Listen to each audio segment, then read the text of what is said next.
জীবনকৃষ্ণ সাহা জেলের মধ্যে থেকে। এই এক্সামের রেজাল্টেও যেভাবে প্রভাব খাটিয়েছেন, জেলে তো উনি ফোন ব্যবহার করছেন, জেলে গেলে কিচ্ছু হবে না, মমতা ব্যানার্জিকে সরাতে হবে। 16/11-তে জীবনকৃষ্ণ সাহার এইগুলো দেখুন। এই মুহূর্তে 50 টাকা আগে পাঠাতে হবে।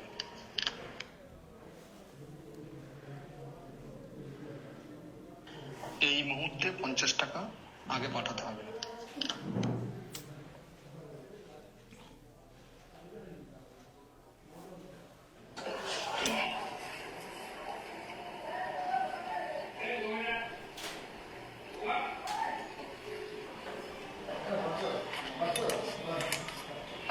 হ্যাঁ স্যার, বলছি টাকাটা চলে এসছে। হ্যাঁ, আমি পাঠাচ্ছি, ঠিক আছে। আর বলছিলাম যে স্যার, তাহলে আমার ওই 15,50,000 আপনাকে দেওয়া হলো। হ্যাঁ, আর স্যার বলছি কি যে স্যার, বলি ফোনে ফোনে ওটা না এখন বুঝতে দাও, আমি বললাম তো, আমি তো বলে দিলাম। আচ্ছা ঠিক আছে, আর তুই বারবার আচ্ছা, ঠিক আছে, ঠিক আছে।